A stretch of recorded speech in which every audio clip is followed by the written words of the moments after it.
All right, we're live for real this time.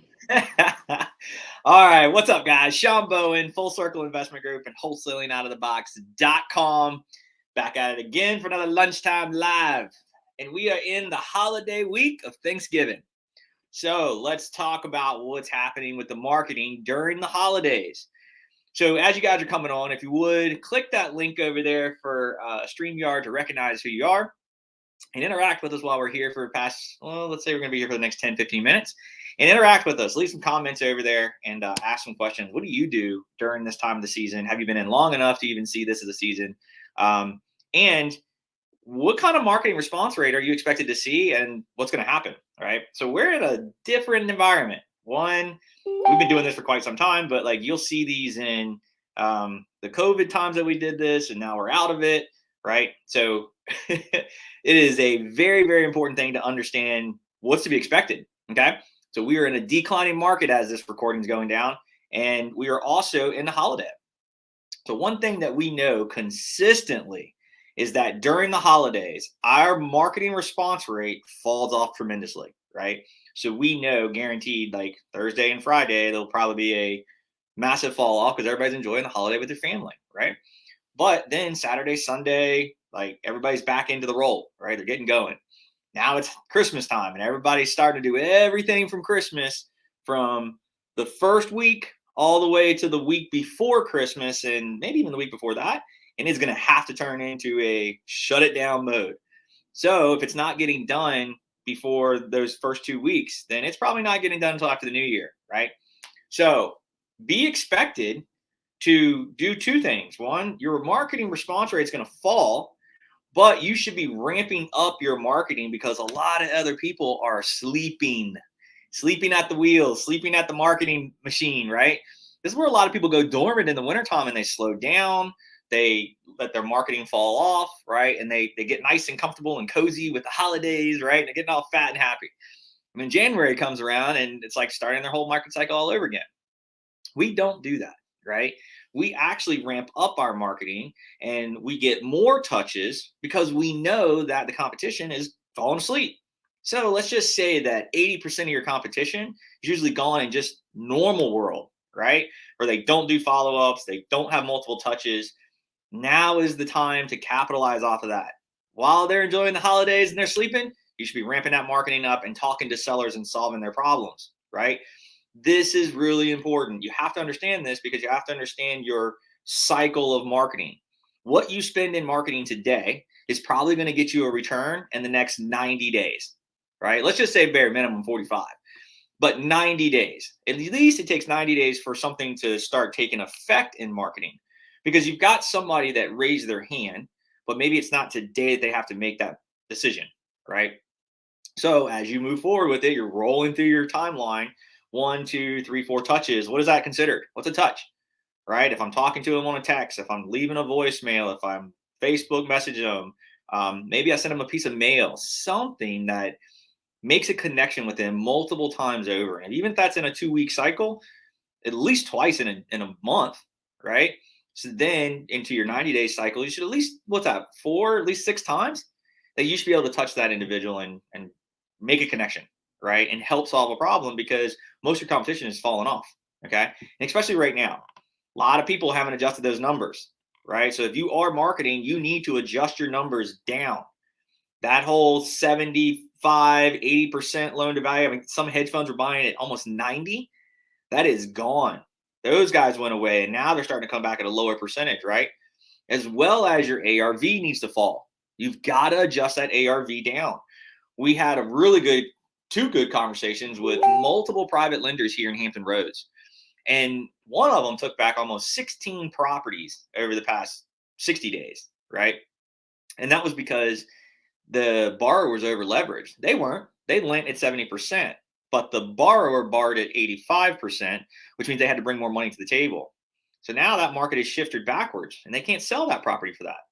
So they're having to adjust their numbers. So right now, what we're saying is like adjust your math for your ARV. If it's $250,000 and you take 10% off of that, you're now at 225, right? You're losing 25 grand of what would have been market retail sale because of a declining market. then run your math backwards. And now we're even seeing we're 65 and 70. We're back down to that 65 that everybody was talking about doesn't work. We even are holding tight at 70, and then we'll push down to 65, right? We were up at 75 and we never went over those. But now we're pushing back down to 70 and 65. So while you're doing your marketing, remember, adjust your numbers, but also ramp up when everybody else is going to sleep. This is the time to get in and do the work and get people on the phone and do that follow up. People are still needing their issues solved. And again, when everybody else is going to sleep and getting all comfortable with the holidays, this is where you can ramp up your company, right? So, guys, hopefully this is helpful. Understanding your market cycle with your marketing cycle is really important, right? If you're going to think that you get out 100 phone calls and get a deal in the first run, not real, right? It's just not going to happen. The other thing I suggest is like we are now starting to look to go back to stuff that was listed because that market price is saying that they can't get there, right? It's just showing it's not real. So we're starting to go back and see if we can help them, right? There's a reason they're selling. There's a reason they have to sell. So this is where you're going to help solve a problem. And yes, you're going to have to talk with realtors. And anybody that's hearing this that is a realtor, don't take this as negative, right? Learn to work and understand what a wholesaler might bring as value to you in your listing. Can it be creative? Can it be in a sub two fashion, subject to the existing mortgage? There's no note on it, so maybe there's some owner finance. Maybe there's a bridge loan situation where you use the first as like you don't have to go get money for it, and then you put some money into it, which unlocks that equity at a low 3% in retail value, right? Understanding that working with companies, and I mean legit wholesaling companies that know what they're doing, know their math, take that and use it to your advantage, right? I know this world has really been there's always the wholesaler and the retailer, wholesaler and the agent, and button heads, right? And this is even something that I had a problem with. But right now, I think that's turned. We were interested in starting to work with realtors because we want to be able to help solve a problem that they have because it's no longer a rising market. Where the tide's going out and the market's falling, right? So we want to reach back out and try to help those people. So anyway, guys, thank you so much for hanging out today. If you were just catching this, leave me some comments on the replay. Tell me if this was helpful. What do you see and what do you and your team do, whether you're new or whether you're experienced? If you're experienced, leave me some comments and tell me, like, what do you see in your market over the years that you've done from switching? Do you ramp up? Do you slow down? Do you just kind of like keep it normal? What do you do, right? And for those new guys, take this advice and run with it. All right. Now is the time. Don't fall off. If anything, go harder. All right. Put the gas on the floor and go. This is the time that the wholesaling market and the retail market is all shifted. Right. And you as a wholesaler should be able to help individuals knowing that the number is going to have to go down. Right? It's no longer 20 offers at 50,000 over, 10,000 over. None of that's happening anymore. Right? It's not that market. It is just not anymore. So hopefully this is helpful. Hopefully you're going to be doing something with this information and making moves on it. I look forward to see some comments and hopefully we can help you guys. If you ever need anything, check us out at wholesalingoutofthebox.com. There's plenty of things over there that can help you in the business as well as some free items that we give you guys. So, we got some comments over here. Really? You had to do it retake? Yes, we did. So you get ARV minus 10% and then run the math to calculate a good deal. Yes, that is the answer to that question. Take your ARV minus that 10% and start your ARV formula from there. In this case, if I'd use the number of 225 from 10% off of 250, that 225 minus your rehab budget, minus your wholesale fee, and that is your offer to your seller. Right? That math doesn't change. It's always been the same, but the only difference is we're adding in the 10% minus of retail. It's just not going to be there. The math that other people keep talking about and we love to use is like talking to sellers. Well, my neighbor sold their house like 7 months ago. Unfortunately, those were COVID comps. Those don't work anymore, right? Would love to have given you that number, but it's not real. We can't do it. It's just not there anymore. So yes, that would be the formula to that and start it out.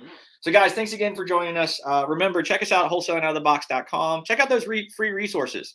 Plenty of information over there for you guys to use and use to get started in the business, which is really, really good stuff to know what you're doing and know your numbers, right? If you are new to the business, Learn the math. Know that you're in a changing market. So then when you actually go out and get a deal, you get it under the contract price that's correct in order for your buyer to buy it. Cool. Guys, thanks again for being here. You guys have a great holiday, and we will see you back the following week for our next Lunchtime Live, which we are getting back them up and going, right? Tuesday and Thursdays. And please, as you watch these replays, leave some comments and ask some questions because we love interacting with you there. Awesome. Talk to you guys soon. Later.